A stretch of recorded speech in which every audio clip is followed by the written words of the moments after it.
Hello dear students, welcome to S B कैम्बर्ड। हम लोग लास्ट लेक्चर में पढ़ रहे थे हाइड्रोजन बॉन्डिंग।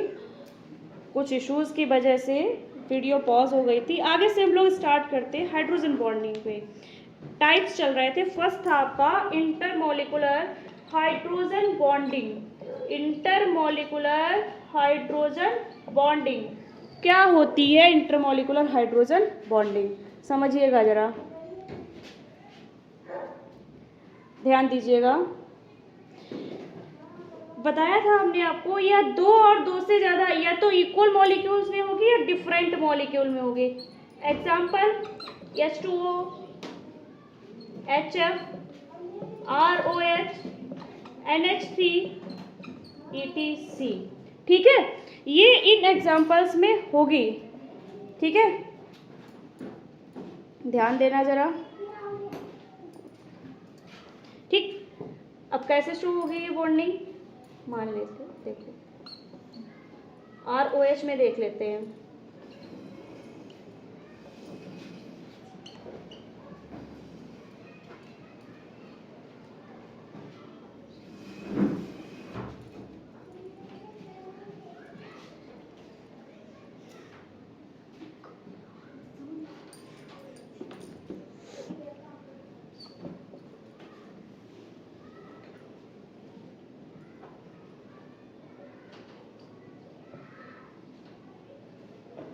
ये बॉन्डिंग शो, ये इंटरमॉलिकुलर है। ये क्या होगी? या तो दो बराबर के सेम मॉलिक्यूल्स में होगी या डिफरेंट में प्रेजेंट रहती है। अब हम बात करते हैं इंट्रामॉलिकुलर की। इंट्रामॉलिकुलर में क्या होता है? या पूरे कंपाउंड के किसी एक ही मॉलिक्यूल में प्रेजेंट होता है। ये तो क्या था कि दो इक्वल या डिफरेंट मॉलिक्यूल में प्रेजेंट होता है। लेकिन इंटरमॉलिकुलर जो इंट्रामॉलिकुलर हाइड्रोजन बॉन्डिंग होगी, ये किसी भी कंपाउंड के एक ही मॉलिक्यूल में प्रेजेंट होती है। ठीक है, एग्जाम्पल आपका जैसे ऑर्थोनाइट्रोफिनॉल है। ठीक है, अगला आपका सैलिसल्डिहाइड है। एग्जाम्पल में देख लेते हैं, यह आपका ऑर्थोनाइट्रोफिनॉल को हम पहले देखते हैं।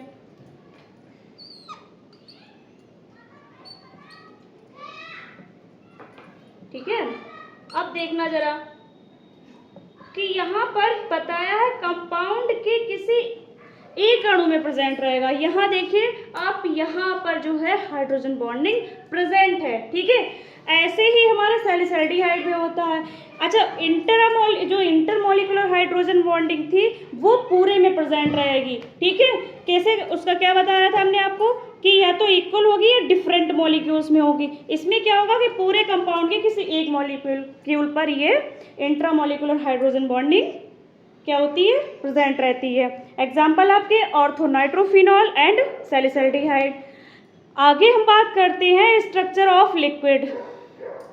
स्ट्रक्चर ऑफ लिक्विड क्या है? Structure of liquid has not been much satisfactory. जैसा कि हमने आपको पहले ही बताया है जब काइनेटिक थ्योरी ऑफ लिक्विड्स पढ़ रहे थे कि इनकी स्ट्रक्चर कोई डेफिनेट नहीं थी। क्या था कि हम जो स्ट्रक्चर इनकी मिली है उससे हम सेटिस्फाइड नहीं है। ठीक है, क्या करना है? तो इसके लिए हमने कुछ थ्योरीज दी गई हैं, लिक्विड स्ट्रक्चर की कुछ थ्योरी दी गई है इसको एक्सप्लेन करने के लिए। कैसे? पहली थी liquid as a modified gas. Liquid as a modified gas. ठीक है, क्या होगी? According to this theory liquid एक इम्परफेक्ट गैस है। जैसा कि हमने आपको बताया था कि लिक्विड क्या है? वो सॉलिड और गैस के बीच का भाग है, जिसमें सॉलिड और गैस दोनों की प्रॉपर्टी पाई जाती है। इसलिए क्या है? एक इम्परफेक्ट गैस है। यह थ्योरी उस फैक्ट के कारण अधिक सत्य मानी जाती है। किस फैक्ट के कारण?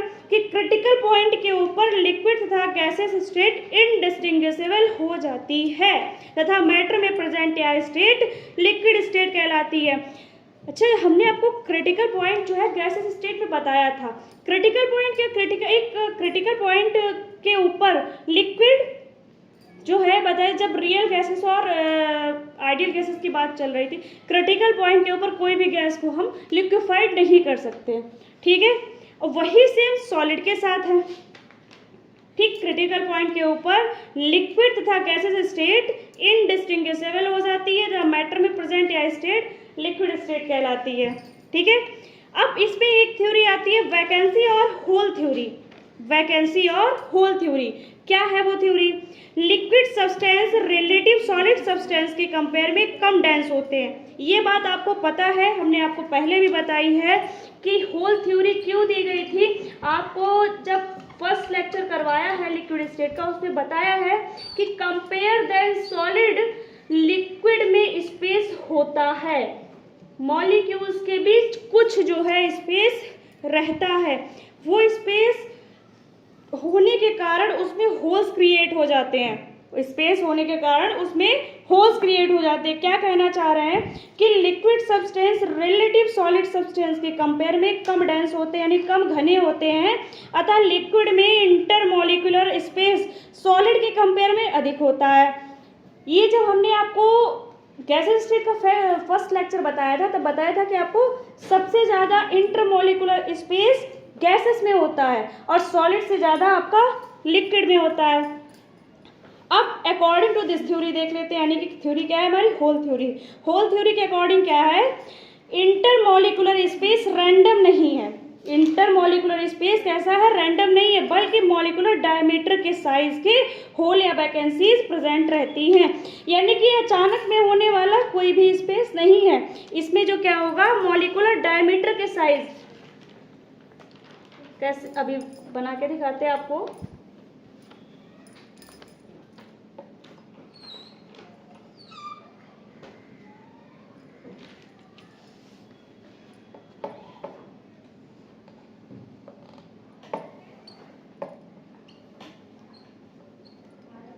ध्यान दीजिएगा जरा।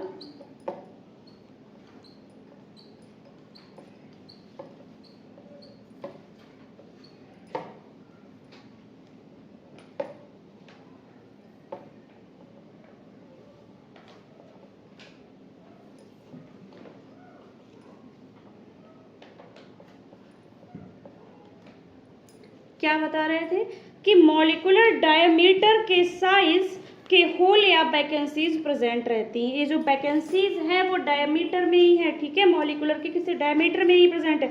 होल्स की प्रेजेंस के कारण, ये होल्स जो है इनके प्रेजेंट के कारण जो पड़ोसी इनके मॉलिक्यूल हैं वो गैस लाइक बिहेव शो करते हैं। हमने बताया ना कि इंटरमॉलिक्यूलर स्पेस सबसे ज़्यादा गैसेस में होता है, और ये स्पेस होने के कारण जो है, जो पड़ोसी इनके पास के मॉलिक्यूल्स होते हैं वो कैसा बिहेव करने लगते हैं? Gases like.